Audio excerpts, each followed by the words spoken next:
All right, ladies and gentlemen, you are welcome to another great episode on your favorite political talk show, The Truth, with Ben Jokes. Now, the APC, through its National Publicity Secretary, Felix Moka, put out a very stupid statement hours ago. It says, Christmas, APC urges Nigerians to pray for peace and progress.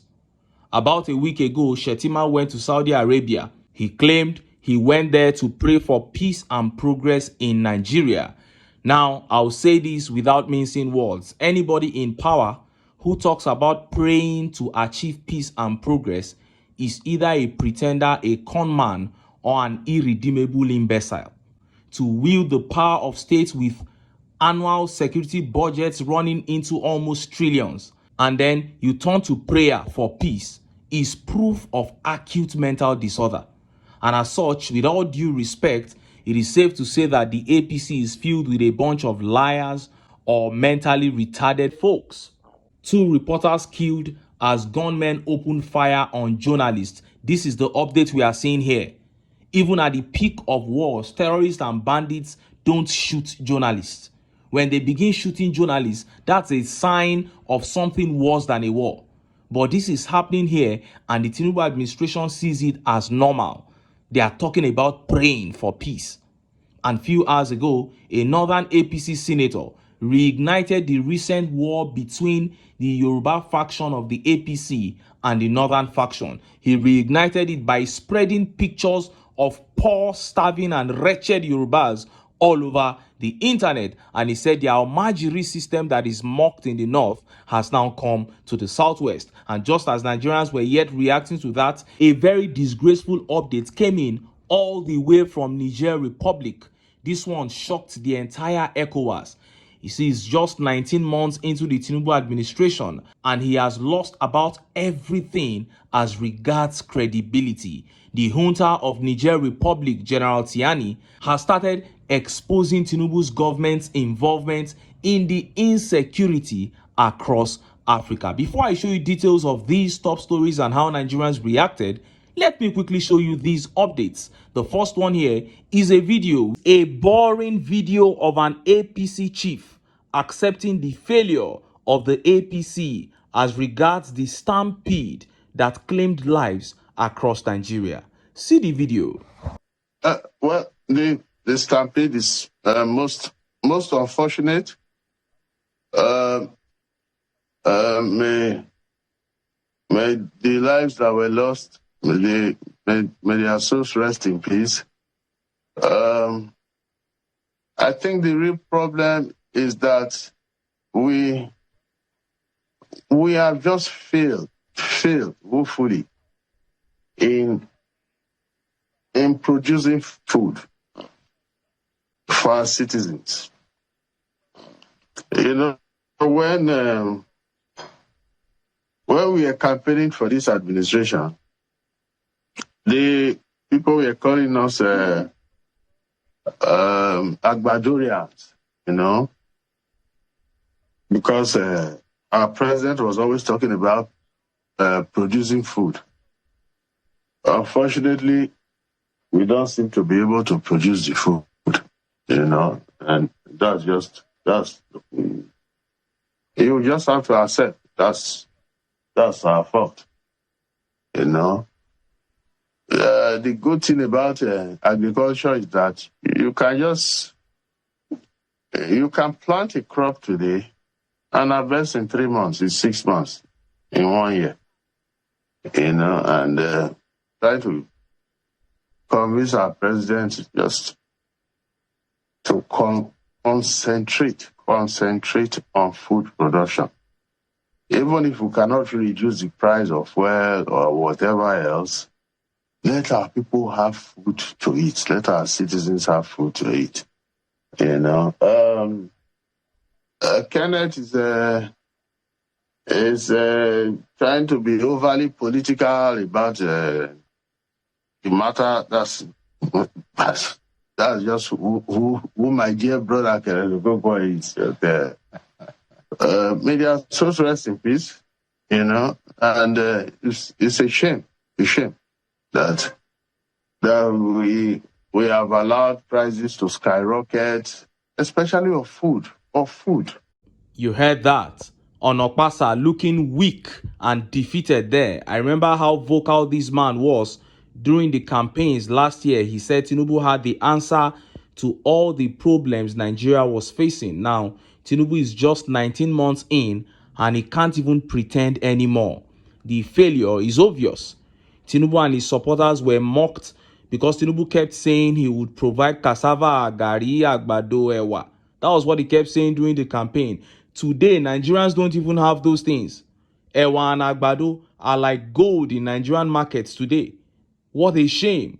Only one man had a clear-cut plan on how to embark on massive agricultural revolution that will see us have enough to eat and still export to other countries. And that was Peter Obi. But men like Onokpasa in this interview helped Tinubu to force his way to Aso Rock. Now we are here. Next video here is a dangerous one. The proponents of Sharia law in the Southwest are saying since the Southwest is kicking against Sharia law, they will not also allow Christians to freely worship in the Southwest. As a matter of fact, they will not allow Christians to celebrate Christmas. Look at this guy in this video taking down a Merry Christmas poster. See the video.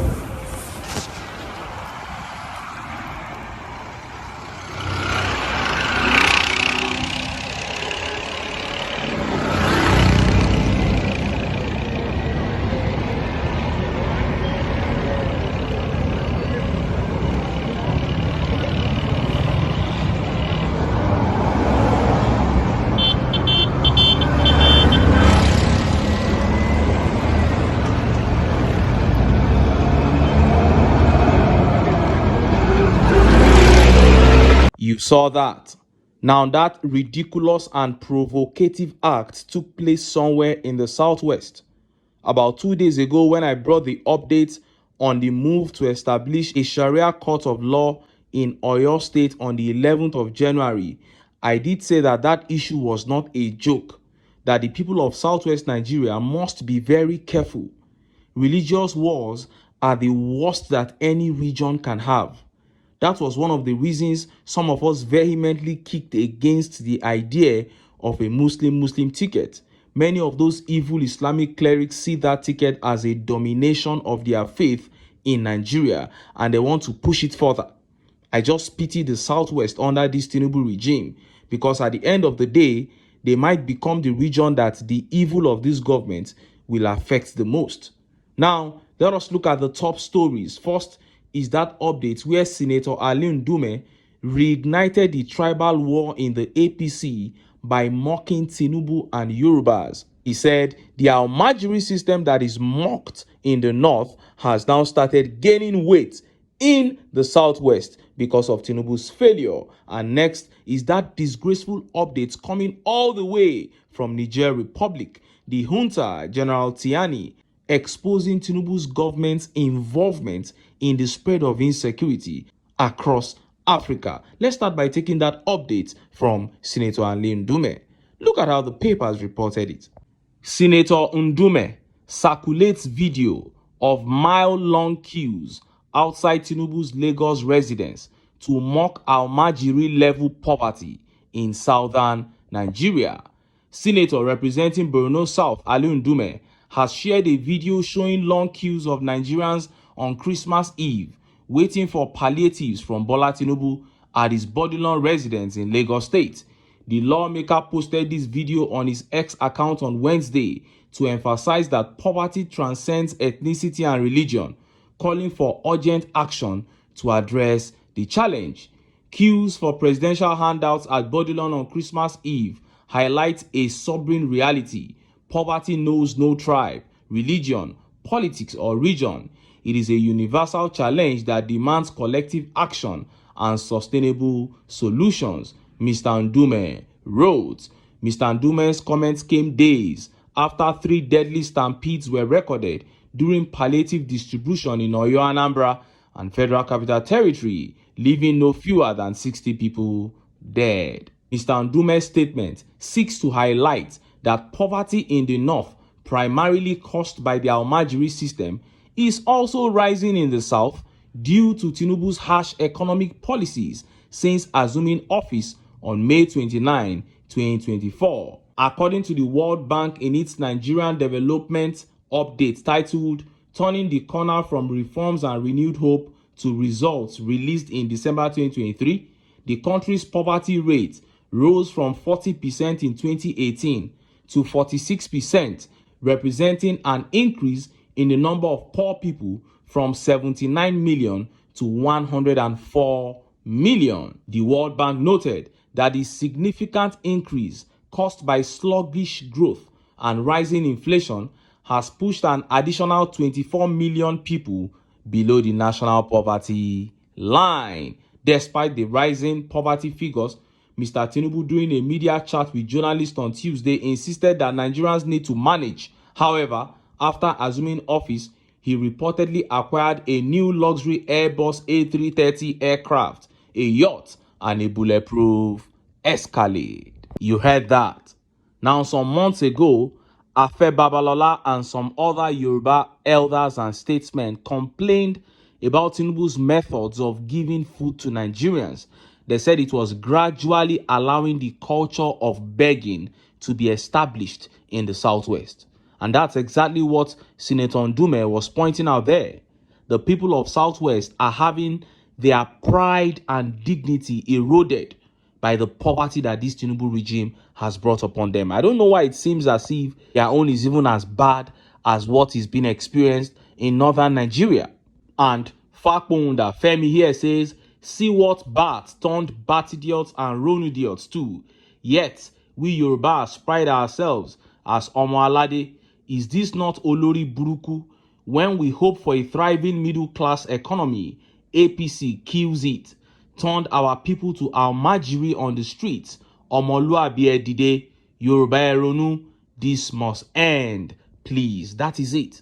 Southwest must rise to reject this man with other parts of the country. We must keep sentiments totally aside. And Olufunmilola here says, Tinubu brought Almajirism to Yoruba land. That is it. That's exactly what he did. And Olasukbo Jakes here says, that's why we don't like Tinubu. We are going to finally retire him in 2027, inshallah. And Ajani Olushola has a different view. He says Nigeria is over and out. Ajani is giving up on the country totally. What a shame. And just as Nigerians were yet reacting to that disgraceful update dropped all the way from Niger Republic. Look at how the papers reported it. Again, Niger junta leader accuses France of arming Boko Haram, funding Nigeria to establish terrorist operational centers in Sokoto. Others, Sahara reporters. General Tiani accuses France of offering funds to Nigeria for destabilization efforts in Niger and neighboring countries. General Abdurrahman Tiani, Niger Republic head of state, has accused France of planning to establish a terrorist operational center in Gaba, a forested area in Sokoto State, Nigeria.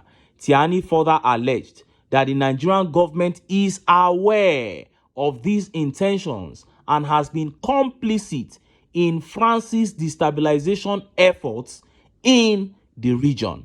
According to Tiani, France is also purportedly providing financial backing to Nigerian authorities to set up a military base in Borno State under the guise of combating terrorism, with the ulterior motive of destabilizing Niger and its neighboring countries. Tiani disclosed that Niger's intelligence had gathered information from arrested terrorists who reportedly disclosed France's plan to set up a terrorist base in Sokoto with terrorists known as Lakurawa.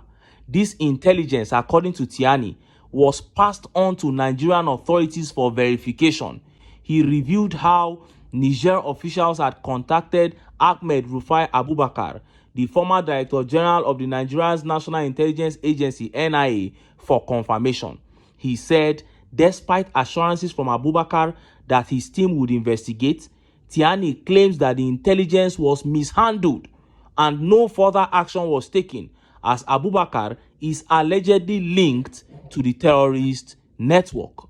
He said there is a forest called Gaba in Sokoto where they are planning to establish an operational center for terrorists named Lakurawa. We received intelligence on March 4 that France and ISWAP were planning to set up an operational center in Sokoto, Kebbi, and Zamfara to prepare positions for terrorist activities. Tiani further explained that one of the terrorists they arrested informed them that the Nigerian government is well aware of the operational centers for terrorists in Sokoto. However, we dismissed his claim as false because he was unwilling to allow us to share this information with the Nigerian government. As Niger and Nigeria are closely connected, we felt it was our responsibility to report any information that would be harmful. We reported what France was planning to do to the Director General of the National Intelligence Agency, Ahmed Rufai Abubakar, as we were unaware of these developments. He assured us that he would send personnel to gather more information. We took on their responsibilities, and there was no location we did not visit or have exclusive discussions with the arrested terrorist, he said. We later discovered that the person we contacted, Ahmed Rufai Abubakar, is one of the individuals used by the West as a negotiator. He supervises the terrorist and is also sent to a country called Central African Republic. If the terrorists are arrested, he is the one responsible for bailing them out, as well as handling their weapons and providing money for food. He oversees the entire process, Tiani explained.